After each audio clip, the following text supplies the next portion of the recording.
Guys, ట్రైన్లో ప్రయాణం చేసేవారు నదుల రంగాల్ని కాయిన్స్ ఎందుకు వేస్తారు?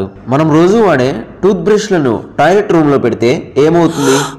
అండ్ నదుల్లోని నీళ్లు వేసవిలో చల్లగాను చలికాలంలో వెచ్చగాను ఎలా ఉంటాయి? ఇలాంటి ఇంట్రెస్టింగ్ ఫ్యాక్ట్స్ని ఈ వీడియోలో చూడబోతున్నాం.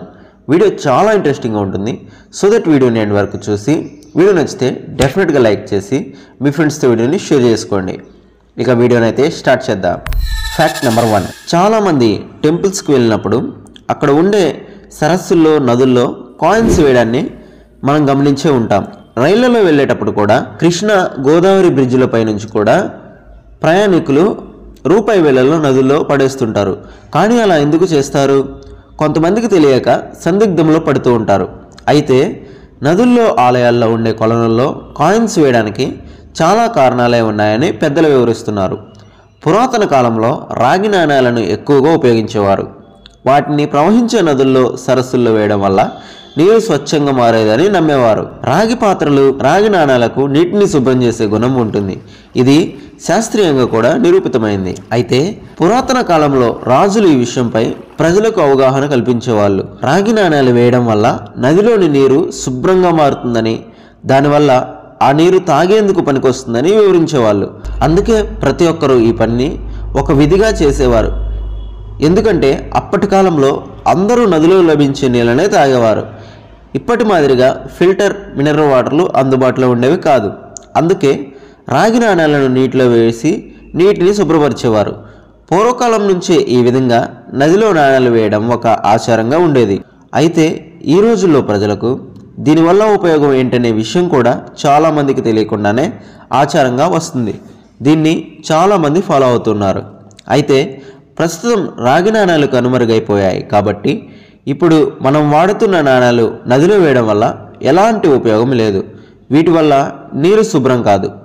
పైగా ఇప్పుడు వాడుతున్న నాణేలను నదిలో వేయడం వల్ల అవి తుప్పు పట్టి నది నీళ్లు పాడయ్యే ప్రమాదం ఉందని పరిశోధకులు చెప్తున్నారు. మీరు ఎప్పుడైనా నదిలో కాయిన్స్ వేశారా? కామెంట్ సెక్షన్లో షేర్ చేసుకోండి. Fact number 2. Tooth brush. ప్రతిరోజు ఉదయం మనకి గుర్తొచ్చే వాటిలో ప్రధానమైనది టూత్ బ్రష్ కూడా. రోజు మనం ఉపయోగించే వస్తువుల్లో ఇది కూడా ఒకటి. రోజు బ్రష్ చేయకపోతే మన డే అనేది స్టార్ట్ అవ్వదు. రోజుకు కనీసం 2 సార్లైనా బ్రష్ చేయడం మంచిదని వైద్య నిపుణులు చెప్తూ ఉన్నారు. ఉదయం రాత్రి బ్రష్ చేయడం వల్ల దంతాలు స్ట్రాంగ్గా బలంగా ఉంటాయి. అలాగే పళ్ళు కూడా తెల్లగా ఉంటాయి. కాబట్టి బ్రష్ను ఎప్పుడూ జాగ్రత్తగా ఉంచుకోవాలి. దుమ్ము ధూళి పడకుండా చూసుకోవాలి. అయితే కొంతమంది టూత్ బ్రష్లను బాత్రూమ్లలో పెడుతూ ఉంటారు. ఇది మంచి పద్ధతి కాదని నిపుణులు చెప్తూ ఉన్నారు. టూత్ బ్రష్ను టాయిలెట్లో ఉంచడం వల్ల చాలా సమస్యలు వస్తాయట. మరి అవేంటో ఇప్పుడు మనం తెలుసుకుందాం. టూత్ బ్రష్ను టాయిలెట్లో ఉంచడం వల్ల క్రిములు ఎక్కువగా చేరే ప్రమాదం ఉంటుంది. ఎందుకంటే బాత్రూంలో వాతావరణం తేమగా ఉంటుంది. దీనివల్ల రోగకారక క్రిములు ఎక్కువగా తిరుగుతూ ఉంటాయి. ఇవన్నీ కూడా అంటువ్యాధులకు కారణమయ్యే అవకాశం ఉంది. అంతేకాకుండా బ్రష్ను బాత్రూంలో ఉంచడం వల్ల కంటికి కనిపించని విసర్జన అవశేషాలు చేరే అవకాశం ఉంది. ఫ్లష్ చేసేటప్పుడు వచ్చే నీటి బిందువుల ద్వారా క్రిములు చేరతాయి. కంటికి కూడా కనిపించని సూక్ష్మ క్రిములు బ్రష్లోకి చేరతాయి. ఇవి మనకు తెలియకుండానే బాడీలోకి చేరి వ్యాధులు కలిగించేందుకు కారణమవుతాయి. అయితే దీనికి పరిష్కార మార్గం ఏంటో చూద్దాం. బ్రష్ను వీలైనంత వరకు బాత్రూమ్కి దూరంగా ఉంచడమే మంచిది. కాస్త గాలి ఎండ తగిలే ప్రాంతంలో పెడితే క్రిములు నశిస్తాయి.